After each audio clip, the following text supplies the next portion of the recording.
word apartheid is exactly accurate. You know, this is an area that's occupied by two powers. They're now completely separated. The Palestinians can't even ride on the same roads that the Israelis have created or built in Palestinian territory. So within Palestinian territory, they're absolutely and totally separated, much worse than they were in South Africa, by the way. And the other thing is, the other definition of apartheid is one side dominates the other, and the Israelis completely dominate the life of the Palestinian people.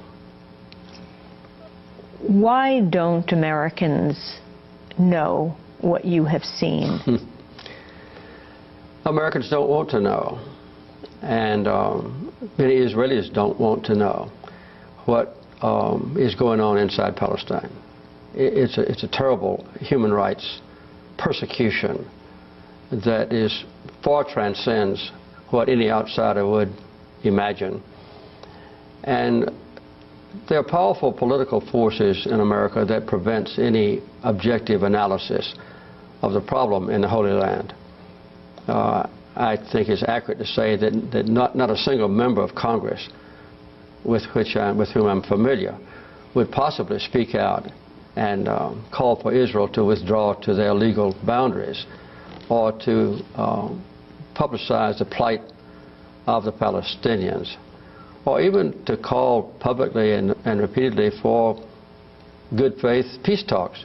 There hadn't been a day of peace talks now in more than 7 years.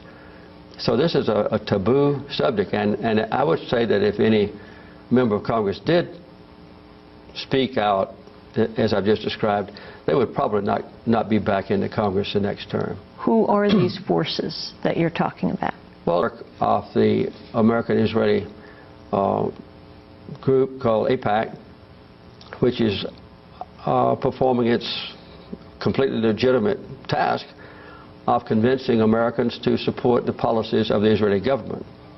And AIPAC is not dedicated to peace. They're dedicated to inducing the maximum support in America, in the White House, in the Congress, and in the public media for whatever policies the Israeli government has at a particular time, and they're extremely effective. AIPAC, I think, was organized in the distant past, I think, when Eisenhower was president, and they've grown in influence, and in some ways they are to be admired. Did they influence you as president? Not really, because I was immune from those pressures. When I was elected president, you know, I came out of nowhere. Nobody thought I was going to win until the last minute, and so I wasn't obligated to them. And I worked assiduously almost every day of my term as president to bring peace to Israel, and also peace to Israel's neighbors. And we negotiated a peace treaty between Israel and Egypt, not a word of which has ever been violated.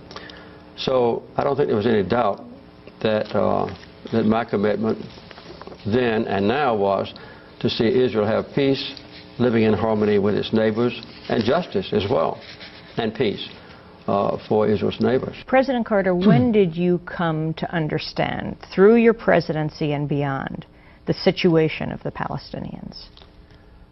Well, the situation with the Palestinians when I was president was not all that bad. The first time I went to Israel, I was governor, and I went to the West Bank. There were only 1,500 settlers in all of the West Bank. And the general presumption, even by Israeli leaders with whom I met, was that Israel would withdraw from the Palestinian territories. It was a temporary thing. And when I negotiated an agreement with the Prime Minister of Israel, Menachem Begin, he agreed that the political forces and the military forces of Israelis would be withdrawn from Palestinian territory. That's all in a written agreement. But in the last 10 years, I would say the situation has deteriorated rapidly. Not many people are permitted to go and visit as we have done. For instance, members of B'Tselem, the outstanding human rights organization within Israel, those members are not permitted to go into areas of the West Bank. They have to observe from a distance what goes on, say, in Gaza now. But on 3 occasions, the Carter Center, led by me personally, have been invited by the Palestinians to monitor their election in 1996, when Arafat was elected president and the first parliament, so-called, was elected. Again, after Arafat died, when Mahmoud Abbas was elected president, and then in 2006 in January, when the Hamas ran for parliamentary seats, and they were successful. So in performing the duty of monitoring election, we are obligated to go to every village and every town in the entire West Bank, and also throughout Gaza, to see what's going on. So we could see the terrible plight of the Palestinians, the fact that Israel has over 200 settlements on Palestinian territory, all fortified, that Israel has over 500 checkpoints in Palestine where the Palestinians can't move from one place to another, and where there's a wall being built completely surrounding Gaza, completely surrounding Bethlehem and other substantial sized cities, deeply intruding into Palestinian territory and encompassing more and more land for the Israelis to take away from Palestine.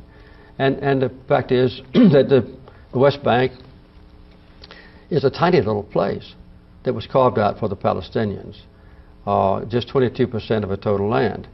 But the problem is that Israel wants to take that 22% and control it. And this is a major obstacle to having what I want and what most Israelis want, by an overwhelming majority, and that is peace. At this conference, you described the wall as worse than the Berlin Wall. Oh, it's much worse. The Berlin Wall was built by the communists on the communist side of the border between East and West Germany, as you know. This wall is built on Palestinian land, and it's designed not for security. That's an ancillary benefit, but it goes deep within the West Bank just to carve out more and more land for the Israelis to occupy in Palestine. What is the point of the wall? The wall was planned originally by Yitzhak Rabin when he was prime minister. He's the one that negotiated the Oslo Agreement, a peace agreement, to be built along the border, the 1967 border between Israel and Palestine. And the International War Court and I and others approved completely. There's nothing wrong with that. That would have been like the Berlin Wall. But then Rabin was assassinated, and his successors, Netanyahu and Sharon and others, decided, let's move the wall from the Israeli border to intrude deeply within Palestine to carve out some of that precious land for the Israeli settlers to occupy.